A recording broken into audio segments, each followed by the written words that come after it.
오늘 이 시간 우리에게 주시는 하나님의 말씀 보시겠습니다. 구약성경 사무엘상 29장 1절에서 5절까지 말씀 보겠습니다. 찾으신지 알고 우리 같이 한 목소리로 합독하겠습니다. 블레셋 사람들은 그들의 모든 군대를 아벡에 모았고 이스라엘 사람들은 이스라엘에 있는 셈 곁에 진쳤더라. 블레셋 사람들의 수령들은 수백 명씩 수천 명씩 인솔하여 나아가고 다윗과 그의 사람들은 아기스와 함께 그 뒤에서 나아가더니 블레셋 사람들의 방백들이 이르되 이 히브리 사람들이 무엇을 하려느냐 하니 아기스가 블레셋 사람들의 방백들에게 이르되 이는 이스라엘 왕 사울의 신하 다윗이 아니냐. 그가 나와 함께 있은지 여러 날 여러 해로되 그가 망명하여 온 날로부터 오늘까지 내가 그의 허물을 보지 못하였노라. 블레셋 사람의 방백들이 그에게 노한지라. 블레셋 방백들이 그에게 이르되 이 사람을 돌려보내어 왕이 그에게 정하신 그 처소로 가게 하소서. 그는 우리와 함께 싸움에 내려가지 못하리니 그가 전장에서 우리의 대적이 될까 하나이다. 그가 무엇으로 그 주와 다시 화발이까? 이 사람들의 머리로 하지 아니하겠나이까? 그들이 춤추며 노래하여 이르되 사울이 죽인 자는 천천히요 다윗은 만만이로다 하던 그 다윗이 아니니까 하니. 아멘. 거기까지 말씀 보겠습니다. 할렐루야.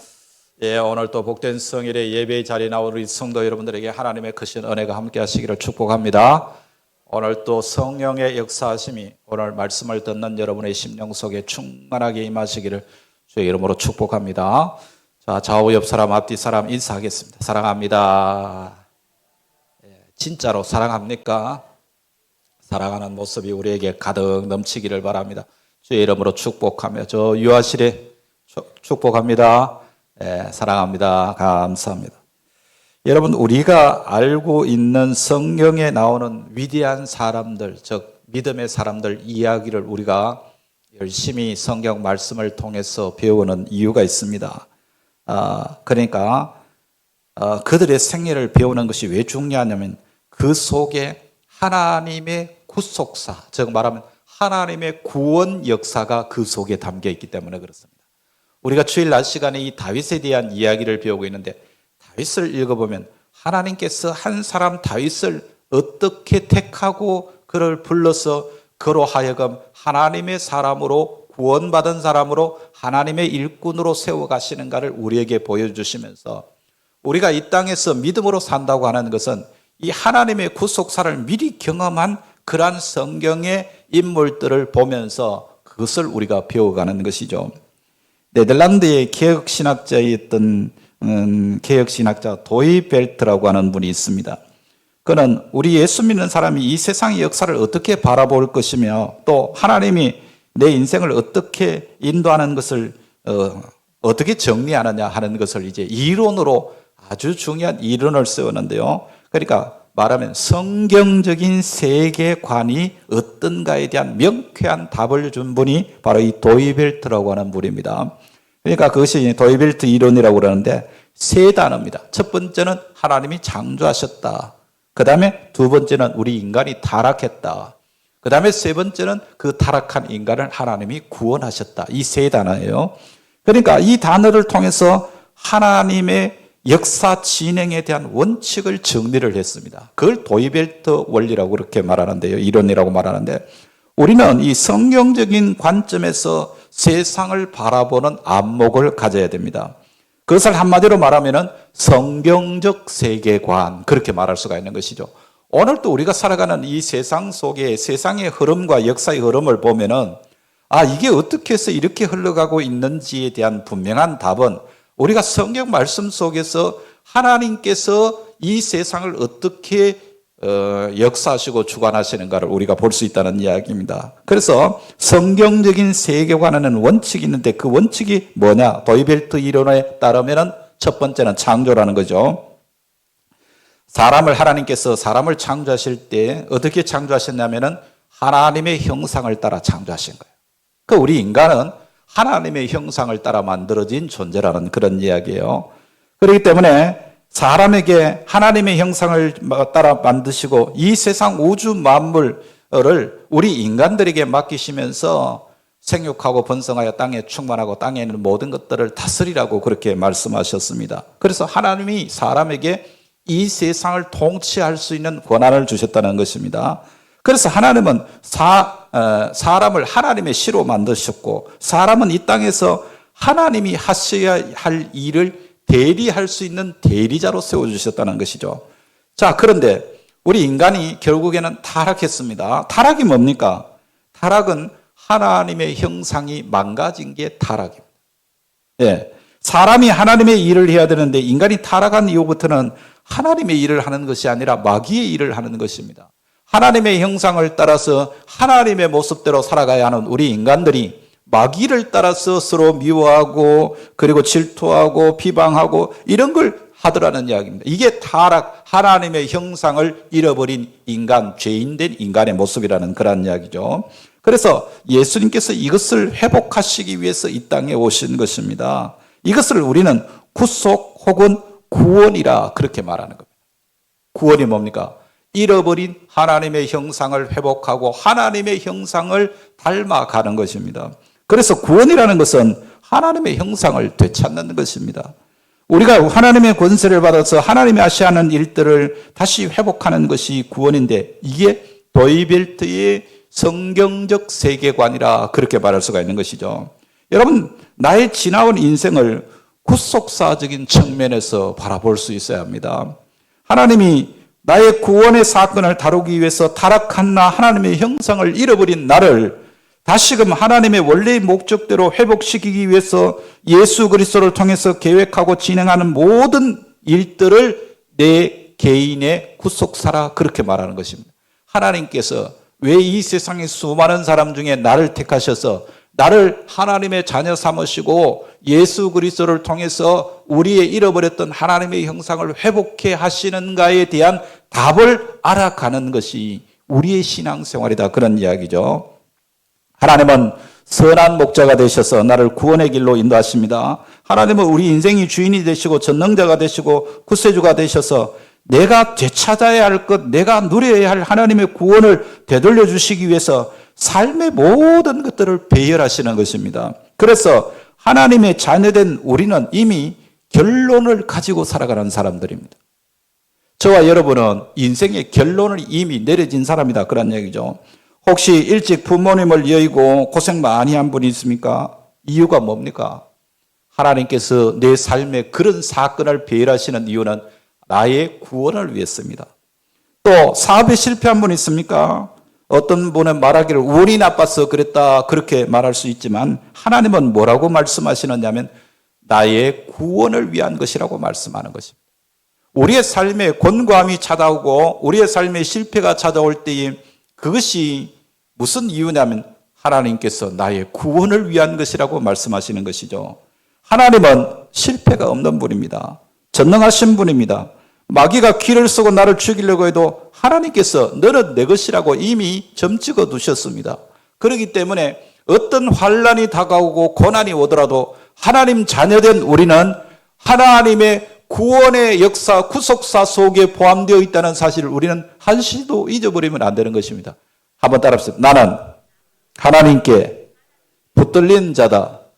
그렇습니다. 하나님께 붙들린 자가 하나님의 자녀요 하나님의 백성이라는 것이죠. 이걸 여러분이 잊어버리면 안 되는 것입니다. 하나님의 구원의 역사 속에 내가 들어와 있는 것입니다. 여러분 안 될 때는 왜 안 됩니까? 잘 될 때는 왜 그렇게 또 잘 됩니까? 이 질문에 대한 답이 없으면 예수를 믿어도 불안하고 초조하게 됩니다. 그러나 하나님의 인도하심에 대한 확실한 신뢰와 성경의 가르침에 대한 분명한 답을 가지고 있으면 내가 위기 가운데 있지만 그 위기가 아니에요. 내가 지금 고난 가운데 있다고 할지라도 하나님께서 주신 답을 가지고 있는 사람은 그 고난이 아닙니다. 반드시 전화위복이 되는 줄로 믿습니다. 환난과 고통 속에 있어도 그래서 나는 하나님께 감사할 수 있는 것이죠. 그래서 우리가 범사에 감사한다는 말이 우리는 하나님 앞에 자녀로 부름받고 구원받은 자가 되었기 때문에 내가 지금 당하는 시련과 환난과 고난이 그 상황이 어떠한 것이라고 할지라도 하나님 안에 있다는 것을 나는 믿기 때문에 하나님의 구원의 역사 속에 부름받은 자인 것이라는 것을 나는 알기 때문에 나는 두려워하거나 염려하거나 불평하는 것이 아니라 감사 나오는 것이죠. 그래서 지금 내가 정결하게 되어가고 내가 지금 하나님의 손보심 속에서 하나님의 형상이 회복되고 하나님이 일에 쓰임받는 자로 세워지기 위해서 내가 연단을 받고 있기 때문이라는 것을 우리가 알아야 되는 것입니다. 똑같이 기름 부음을 받았는데 사울은 버림당하고 다윗은 끝까지 쓰임을 받았습니다. 우리가 일반적으로 이런 경우에는 한 사람은 착했고 한 사람은 나빴다. 이게 세상적인 관점에서 바라보는 평가이죠. 그러나 구속사적인 안목으로 볼 때 한 사람은 하나님의 인도하심의 의미가 무엇인지를 알았지만은 다른 한 사람은 하나님을 무시하고 자기중심적으로 살았고 하나님을 그저 이용했을 뿐이다. 그런 이야기입니다. 자, 그래서 우리는 이 사울과 다윗의 이야기를 지금 계속 보고 있으면서 왜 똑같이 기름 부음을 받고 하나님 앞에 택함 받은 자였는데 한 사람은 망해가고 한 사람은 우뚝 세워지는가를 여러분 잘 보셔야 됩니다. 우리의 지난 과거를 한번 돌아보시기 바랍니다. 내가 왜 그때 그런 어려움을 겪었던가? 믿음으로 사는 내게 고난이 끊이지 않는 이유가 뭘까? 그때 왜 내가 기도했는데도 기도 응답을 받지 못했을까? 목적이 있습니다. 나의 구원을 위한 것입니다. 예. 이스라엘 사람들이 종살이하던 애굽을 탈출해서 홍해를 건넌 후에 하나님의 인도하심을 따라 그 애굽에서 430년 동안의 생활을 정리하고 하나님의 인도하심을 따라 구름기둥, 불기둥이 인도하는 광야로 나오게 됩니다. 홍해까지 건넜습니다. 그러면 이제 하나님께서 복 주시고 모든 것이 잘 되게 하실 줄 알았더니 나오자마자 물이 없어서 고생하고 양식이 떨어지고 그리고 아말렉 족속이 덤벼들어서 전쟁을 걸어오고 가는 곳곳마다 위험이 도사리고 있는 그 광야 생활 속에서 너무나도 힘든 시간을 보냅니다. 여러분, 하나님 믿으면 복을 받을 것이라고 믿고 출발했던 사람들이 방황하기 시작하는 겁니다. 그래서 하나님은 모세를 통해서 시내산에서 그 영광을 보여주시고 여러 가지 방법을 통해서 너희는 애굽에서의 풍습이나 그 가치관을 버려라. 내가 거룩한 것처럼 너희도 거룩해야 된다. 이를 위해서 너희를 애굽에서 이끌어내었다. 그렇게 말씀하십니다. 그러나 그들은 여전히 애굽에서의 욕망과 죄를 버리지 못하고 자기들에게 원하는 그 복만을 강청하고 있는 것이죠. 그러니까 그것은 하나님이 그들이 원하는 대로 주신다고 해서 그것이 축복이 아니라 그것은 저주가 될 수밖에 없는 것입니다. 그래서 하나님은 그들을 하나님의 구속사 안에 넣어서 40년이라는 긴 세월 동안 광야에서 굶주리게 하고 춥고 배고프게 만들고 그리고 힘들고 어려운 그 과정들을 거치게 하신 것입니다. 헤아릴 수 없을 만큼 하나님을 기다리면서 깨닫게 하시고 어떤 때는 매를 때리기도 하시고 위로하시기도 하시면서 하나님의 의도를 가르쳐 주신 것이에요. 여러분, 그래서 나를 약하게 하시는 것도 강하게 하시는 것도 나의 구원의 완성을 하기 위한 것이라는 것을 우리가 깨달아야 되는 것입니다. 이것이 구속사적인 관점에서 나의 지난 생애를 돌아보는 것이에요. 여러분, 지금까지 살아오시면서 정말 삶에 많은 굴곡이 있었을 겁니다. 그 굴곡에 하나님의 구속사를 이해하지 못하면 그저 원망 불평거리밖에 안 되는 것이죠.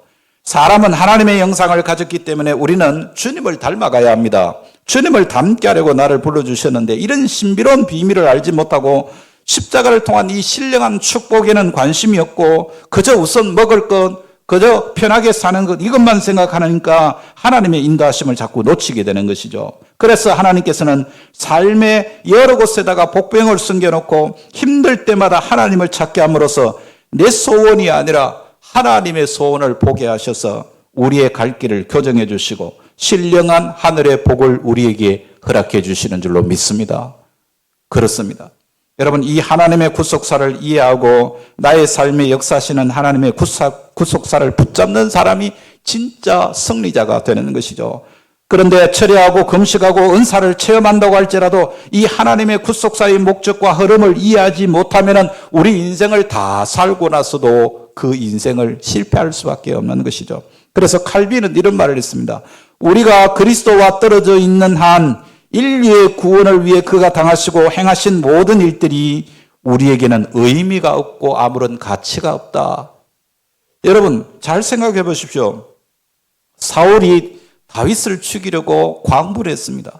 이미 망하기로 작정된 사람이 장차 메시아 왕국을 이룰 다윗을 괴롭히게 했을 때 하나님이 어디 계셨습니까? 하나님이 말려주셔야 되는 것 아닙니까? 그런데 하나님은 침묵하고 계십니다. 진짜로 하나님이 침묵하고 계시는 겁니까? 아니죠. 지금 하나님이 다윗을 진정한 왕으로 세워서 하나님의 구속사를 이루어가고 계시는 것입니다.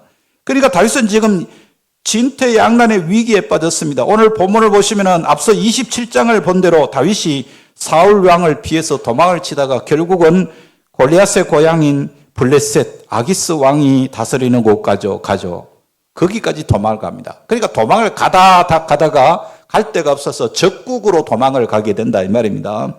거기 가서 자신의 정체를 숨기고 살다가 결국은 노출되니까 침을 흘리고 미친 채 하면서 위기를 모면했지 않습니까? 그리고 시간이 지나면서 그 아기스 왕에게 충성함으로 이제 인정을 받습니다. 그런데 문제가 생겼습니다. 오늘 본문 1절, 2절을 보시면은 이스라엘과 블레셋이 전쟁하기 위해서 대치되는 지금 상황이 벌어졌습니다. 그리고 3절, 4절을 보면 다윗의 위기가 뭔지를 우리가 알 수 있죠. 다윗은 일시적인 평안을 얻기 위해서 이방 땅으로 도망와서 원수의 나라 왕에게 아부함으로 안전을 보장받아서 평안하게 지금 살고 있는 중입니다. 그런데 자기가 도망와 있는 이 블레셋과 자기의 고국인 이스라엘이 지금 전쟁을 벌이는 상황이 되었던 겁니다. 그러니까 아기스 왕이 이때 다윗을 불러놓고 야 다윗아, 네가 평소에 나에게 충성하는 것에 대해서 너무 고맙다. 나는 그것을 늘 고맙게 생각한다. 이제 네가 나에게 충성을 바칠 때가 왔다. 공로를 세우면 내가 너를 더 높은 자리로 올려주마. 아기스 왕이 지금 다윗에게 이런 제안을 하고 있는 거예요. 여러분, 다윗이 어떤 사람입니까? 사울이 자기를 죽이기 위해서 쫓아다닐 때 얼마든지 그 사울을 죽일 수 있는 상황이 왔지만 하나님의 기름 부음 받은 왕에게 내가 해를 끼칠 수 없다 그러면서 옷자락을 잘라서 나왔습니다. 그 옷자락을 자른 것도 양심의 가책을 받아서 괴로워했던 다윗이에요. 예. 그런데 지금 이스라엘과 하나님이 기름 부은 사울 왕을 대적해서 적국의 편에 서서 전쟁을 하는 상황이 벌어지게 된 겁니다.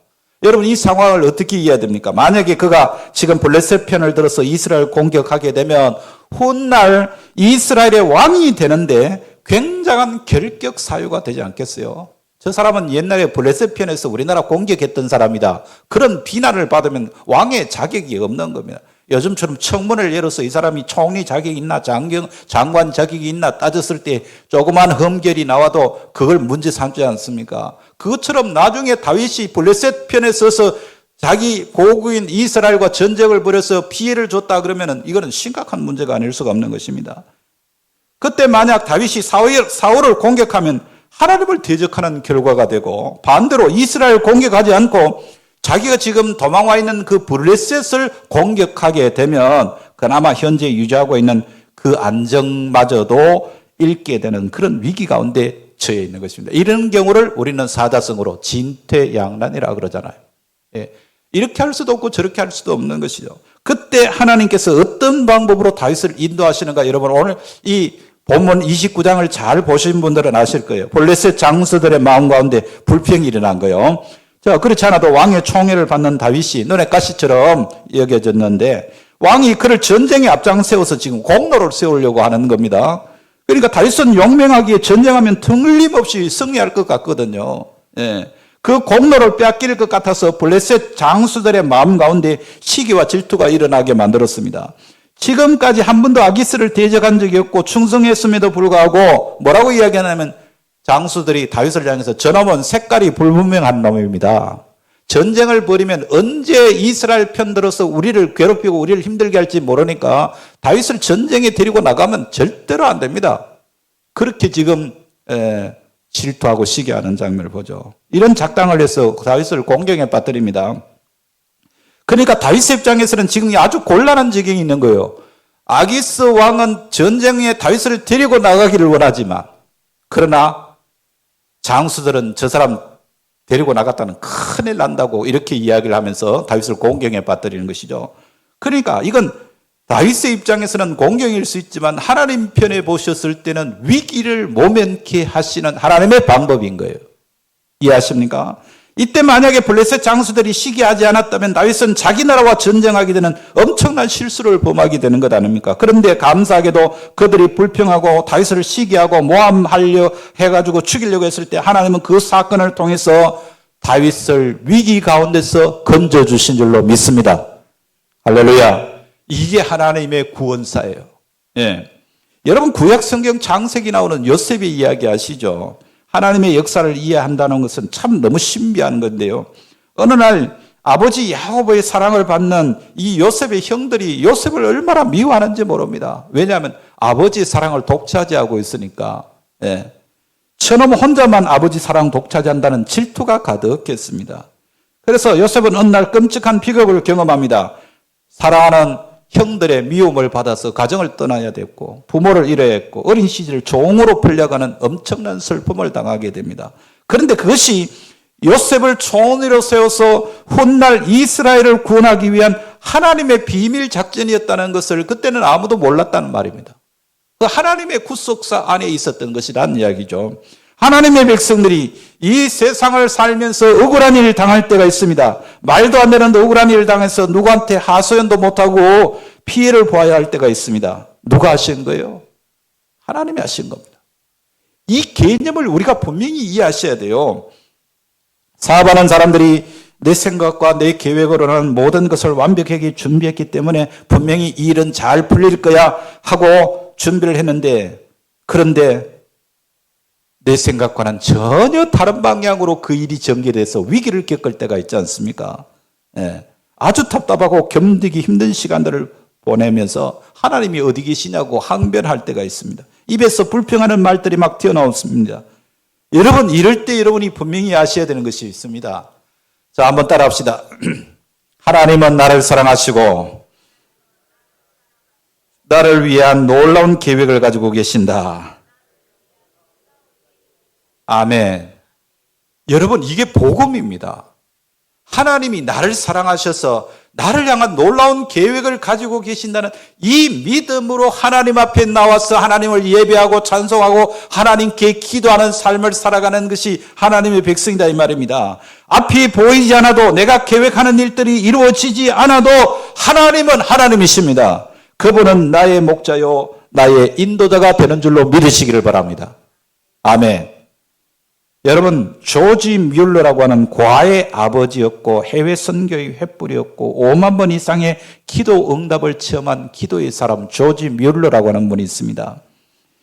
이분이 이제 너무너무 행한 일들이 업적이 너무 귀해서 아드 피어슨 박사님이 이 조지 뮬러의 생애를 저술하기 위해서 자료를 수립하던 중에 뮬러가 사용했던 성경책을 이제 입수를 했습니다.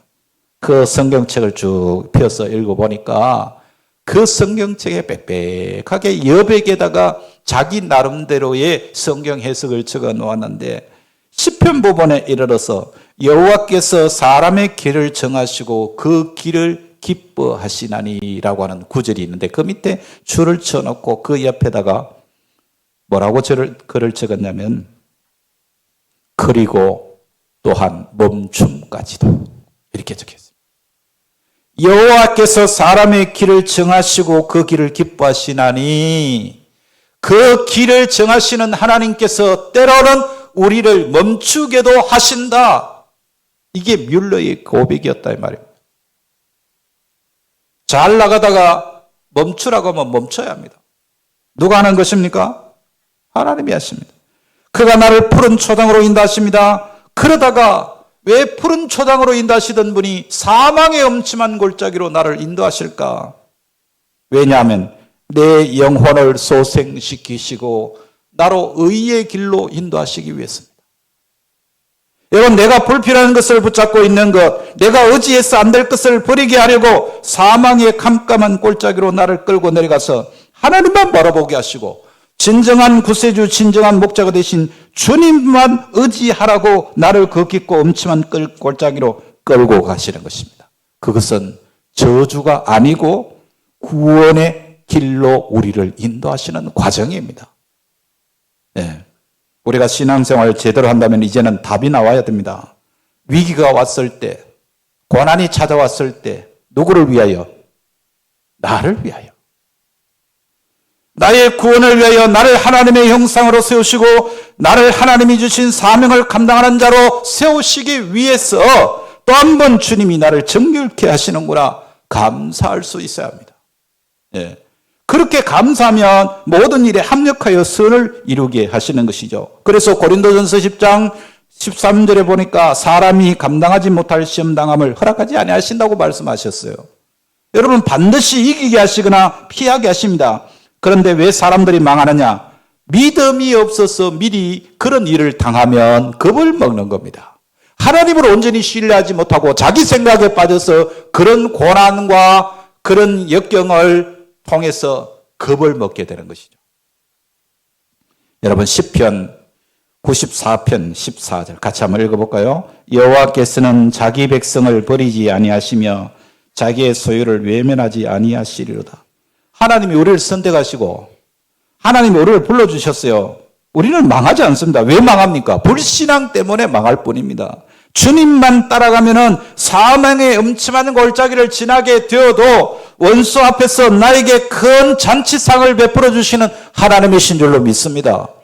예. 내 머리에 기름을 부으시고 내 잔이 넘친다고 다윗은 고백하고 있지 않습니까? 내가 여호와의 집에 사는 영원한 제사장으로 세워주실 것이기 때문인 것이죠. 그런데 왜 이러한 약속을 받았음에도 사람들이 중도에 타락하느냐? 하나님을 온전히 신뢰하지 않기 때문인 것입니다. 예. 죽은 다음에 천국 가게 하시는 하나님이 아닙니다. 여러분 오늘 이 땅에서부터 하나님 나라를 살게 하고 이 땅에서부터 존귀한 생애를 살 수 있도록 우리를 선택하셨고 그 일을 위해서 지금도 하나님께서 구속사 안에서 우리를 인도하고 계시는 것입니다. 때로 힘듭니까? 때로는 눈물이 날 만큼 슬프고 괴롭습니까? 그 과정이 하나님의 인도하심 속에 있는 거예요. 이걸 깨닫지 못하면 우리 인생에 답을 찾을 수가 없는 것입니다. 그래서 여러분 시험 당할 때 걱정하지 말고 하나님께 기도하는 여러분들 되시기 바랍니다. 하나님이 다 처리해 주십니다. 곤경에 처했다고 불안하거나 낙심하지 말고 우리 입에서 원망, 불평 나오지 않도록 우리가 정말 조심해야 됩니다. 이스라엘 사람들이 망한 이유가 뭐냐? 하나님께서 구속사 안에서 그들을 훈련하고 계시는 중에 입술을 통해서 원망과 불평을 쏟아냄으로 말미암아 그들이 망한 겁니다. 네. 힘들고 어렵더라도 감사하는 성도들 되시기를 바랍니다. 예. 밝은 미래에 대한 소망을 가지십시오. 우리의 장래는 하나님의 손길 안에 있습니다. 예수 그리스도가 하나님이 약속하신 우리의 기업입니다. 그래서 우리는 예수님의 형상을 받았고 그분의 사역을 위임받았습니다. 우주가 아담 때문에 깨어져 버렸는데 예수 그리스도를 통해서 문이 열린 것입니다. 그래서 우리에게 열쇠를 맡기시면서 내가 너에게 천국 열쇠를 주겠다. 지금부터 너는 천국을 여는 자가 되라. 그렇게 말씀하시는 것이죠. 그래서 문제는 여는 열쇠는 내가 가지고 있는 거예요. 예. 예수님을 주님으로 만난 사람의 특징이 뭐냐면요. 그 예수님 때문에 내게 주어진 이 천국 열쇠를 가지고 우리는 천국을 열면서 살아가는 것입니다. 우리의 생애는 그렇게 하찮은 인생이 아닙니다. 풍랑에 떠도나 다니는 배와 같이 의미 없는 인생이 아니라 이 말입니다. 그래서 확실한 미래가 보장되어 있습니다. 하나님께서 아들을 죽여서까지도 우리를 사랑한다고 하셨습니다. 그러므로 우리가 하나님 앞에 감사하지 못할 일이 뭐가 있겠습니까? 하나님 감사합니다. 이 감사의 고백으로 오늘 또 힘들고 어렵더라도 인내하시기를 바랍니다. 영광스러운 미래가 우리 앞에 기다리고 있는 줄로 믿습니다. 이 믿음이 없으면 우리는 자꾸 언더러리는 거죠. 다음 주일이 맥주 감사절인데요. 상반기를 감사하는 절기입니다. 감사에는요, 웃음으로 드리는 감사가 있는가 하면요, 눈물로 드리는 감사가 있어요. 여러분 자신을 돌아볼 때 하나님께 특별히 복받은 것이 있는 분들 있죠. 뭐 시험에 합격한다든지 좋은 집을 샀다든지 돈을 많이 벌었다든지 혹은 뭐 병 고침을 받았다든지 이런 일이 생각나면 저절로 웃음으로 감사가 나오겠죠. 이런 감사도 참 귀한 감사입니다. 그러나 더 놀라운 감사가 있는데 성령 충만하여 나오는 감사는 웃음으로 드리는 감사보다 눈물로 드리는 감사예요. 예. 저는 새벽 시간에 고린도서를 묵상하다가 그걸 깨달았습니다. 사도 바울이 참 대단한 신앙이다 하는 것을 깨달았어요. 고린도 교회는 사도 바울이 생명을 걸고 개척한 교회입니다. 그러니까 교인들이 사도 바울이 떠난 다음에 바울을 비난하는 사람들이 생겨났어요. 사도 바울을 아주 무시하는 사람들이 생겨났습니다. 만약 제가 이 교회에서 몇 년 사역하다가 떠날지 모르지만 이 교회를 사역하다가 떠나는데 우리 교인들이 저를 향해서 만약 욕한다, 비난한다 그러면 제가 기분이 어떨까? 아주 기분이 안 좋겠죠. 그런데 바울은 고린도 교회 편지하기를 내가 너희를 인하여 항상 하나님께 감사한다 이렇게 표현했어요. 그런데 사실은 실제로 보면 고린도 교회의 실상과 그들의 행위를 보면은 감사라는 말이 나올 수 없어요. 바울을 너무너무 비난했기 때문에 교회 안에도 파가 네 파가 갈려가지고요. 교회가 자기들끼리 찢고 뽑고 하는데 그런 교회가 지금 바울을 욕하고 있으니까 감사가 나오겠습니까? 비록 여전히 문제가 많지만 많은 사람들이 예수 그리스도를 구주로 믿고 그래도 교인이 되었다는 것에 대한 감사를 표현한 것이죠. 그러니까 아직도 수준에 못 미치는 신자들이지만 고린도 교인들은 여전히 하나님 은혜 아래에 있는 성도라는 것이죠. 이 감사는 성령의 역사가 아니고는 온전히 할 수 없는 감사예요. 그러니까 교인들이 자기를 비난하고 교회가 완전히 쪼개져 가지고 네 파로 나누어 가지고 싸우고 있는 그 교회를 생각할 때에 도무지 감사가 나오지 않을 것 같은데 바울은 그 교회를 향해서 감사를 표현하고 있다는 것이죠. 여러분은 우리 교회를 사랑하면서 감사하십니까? 야, 우리 교회는 말씀이 좋고 분위기가 좋고 사람들이 좋고 은혜가 충만하고 모든 것이 다 좋다. 이런 사람들은 웃음으로 감사하는 사람들이에요. 이런 분들도 우리 교인들이 많아지기를 바랍니다. 우리 교회를 생각할 때마다 감사하다. 우리 교회는 예배 환경도 좋고 주차장도 넓고 그 다음에 교인들도 얼마나 사랑이 많고 그래서 감사할 수 있는 것이죠. 그런데 여러분 우리 교회를 반대로 생각하면은 시골 교회이고 또 뭐 교인들 수도 얼마 안 되고 찬양대도 없고 반주자도 없고 교회가 생각할 때 뭐 정말 부족한 것 투성이에요. 예. 그런데도 교회를 사랑한다고 고백하고 눈물로 감사할 수 있는 사람이 필요한 겁니다. 우리 교회는 너무너무 부족한 게 많아. 그렇지만 하나님께서 이 교회를 통해서 나에게 베풀어 주실 은혜를 생각하면 감사가 나오는 것입니다. 이런 눈물로 감사할 수 있는 사람이 우리 교회에 많아지기를 바랍니다. 그런 사람이 이 교회를 지키고 이 교회를 세워가게 되는 것입니다. 여러분 지금 우리에게 감사의 부흥이 필요한 시기입니다. 이번 주간 맥주 감사주의를 준비하면서 우리 사랑하는 성도 여러분들에게 감사의 부흥이 일어나는 귀한 한 주간이 되기를 바랍니다. 성령께서 반드시 여러분이 받은 은혜와 복을 깨닫게 하실 줄로 믿습니다. 감사의 고백이 일어나면 여러분의 인생에 기적이 일어날 줄로 믿습니다. 세상에 두려워할 것이 없어지는 것이죠. 여러분의 삶에 분명히 간증이 되게 해주실 줄로 믿습니다. 오늘 말씀을 맺으면서 하나님께서 여러분 하나님의 인도하심을 따라서 우리가 감사로 행복한 삶을 살아가는 성도가 되어야 할 줄로 믿습니다. 이런 은혜가 여러분에게 충만하게 넘쳐나기를 주의 이름으로 축복합니다. 기도하시겠습니다.